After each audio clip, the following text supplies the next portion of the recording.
Assalomu alaykum. Bugun biz Toshkent viloyatining Bo'stonliq tumanidamiz. Bilamizki, xushmanzara tog'lar bag'ridagi ushbu hududning asosiy drayveri turizmdir. Bugun dasturimiz orqali ushbu hududda turizm sohasida olib borilayotgan yangi loyihalar bilan yaqindan tanishamiz.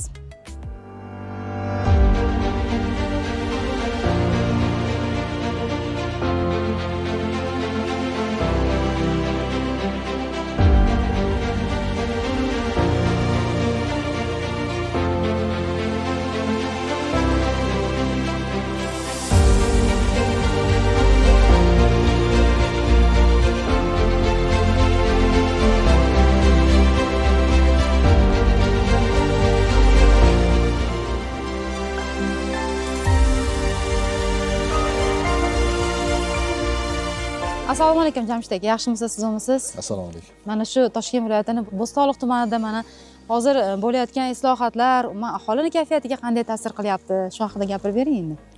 Darhaqiqat Bo'stonliq tumani bu O'zbekistonimizning geografik joylashuvida eng qulay joylashgan hududlardan biri bo'lib, mana uch tomonida tog' bilan o'ralgan so'lim go'sha, o'rtasida mana markaz qismida suv omborining joylashganligi, tabiiy o'rmonlarning borligi bilan Bo'stonliq tumanini o'sha geografik joylashuvidan kelib chiqib, bu 4 faslda dam oluvchilarni jalb qiladigan sharoitlar yaratsa bo'ladi. Bejizga emas, prezidentimiz tomonidan 2017-yilda bu yerda Chorvoq turistik zonasi tashkil etildi. Bu zonaning asosiy faoliyati bu hududga har xil yo'nalishdagi, har xil sohalar yo'nalishi bo'yicha dam olish zonalari, turistik zonalar yoki ko'ngilochar tog' kurortlarini joylashtirish bo'yicha vazifalar belgilab berilgan edi. Haqiqatda mana o'tgan davr davomida bu hududga juda ko'plab yangi turistik loyihalar joylashtirildi. O'zbekistonda mana yagona bo'lgan umummavsumiy kurort zonalari, yilning 4 faslida faoliyat ko'rsatib kelayotgan Amirsoy, Chang'ol kurortlari va bundan tashqari suv bo'ylaridagi yangi maskanlarimiz ham butun O'zbekistonni, nafaqat O'zbekistonni, atrofimizdagi qo'shni mamlakatlarni ham jalb qilib kelmoqda. Bugungi kunda ham mana hozirgi turgan obyektlarimiz bizni sanatoriya hisoblanadigan bo'lsa, bu sanatoriyalardan hozir 20 dan ortiq Bo'stonliq tumanida faoliyatlarini yo'lga qo'yish ishlari olib ketilyapti. Turistik loyihalardan bizning tumanda yo'nalishlari bo'yicha tog' chang'i kurortlari, agro turizm yo'nalishlari, eko turizm yo'nalishlari, gastronomik turizm yo'nalishlari bo'yicha bir qator loyihalarni bu yerda amalga oshirish imkoniyati mavjud. Hozirgi paytda mana o'tgan yil ishga tushirilgan Chorvoq darvozasi loyihasi atrofida bizni asosiy gastronomik turizm markaziga aylanib qolgan. Agro turizm yo'nalishi bo'yicha kiyikchilik, yaqinda mana echkichilik yo'nalishlari bo'yicha ham yangi loyihalar ishga tushishni boshlagan bo'ldi. Shu bilan birga mana bizda hamma butun O'zbekistonni jalb qilib kelayotgan Urungoch ko'limiz bor. Bu ko'lni ham o'ziga xosligi, tabiatini, asilligini saqlab qolganligi ham butun aholini va sayyohlarni, mahalliy va xorijiy turistlarni ham jalb qilib kelmoqda.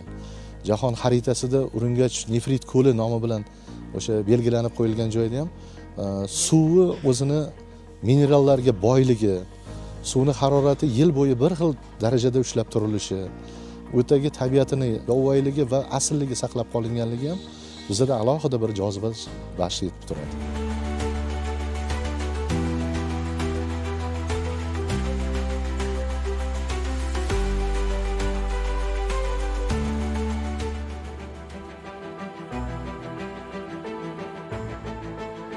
Yaqinda mana hammaga ma'lumki, Sibriz O'zbekiston korxonasi ham O'zbekistonni bir brendiga aylanib qoladigan yangi loyiha bo'ladi. Bu yaratadigan ish o'rinlari albatta bu yerdagi hamma mahalliy aholini ish bilan ta'minlashga, boshqa begona yurtlarga borib pul topishga, oilasini boqishga bo'ladigan harakatlarni oldini olishga olib keladi. Endi yaratilayotgan har bitta turistik maskanimizni o'ziga xosligi bilan tanlab qilingan. Ayni bu hududda mana biz hozir turgan joyda dam olish zonalari, pansionatlar, sanatoriyalar joylashib belgilangan bo'lsa, tog'li hududlarga yaqinlashgan sari u yoqda mehmonxonalar, majmualar joylashtirish ko'zda tutilgan.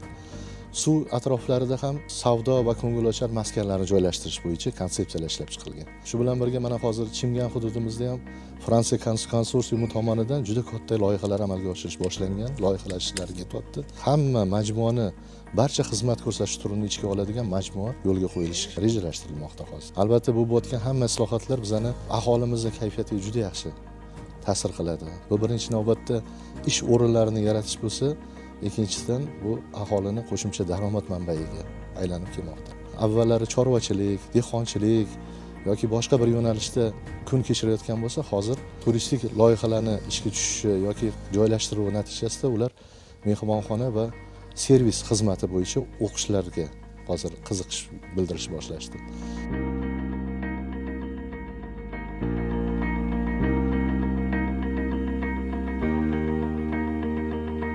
Bugungi kunda bu loyihalar bilan bu ishlar to'xtab qolayotgani yo'q.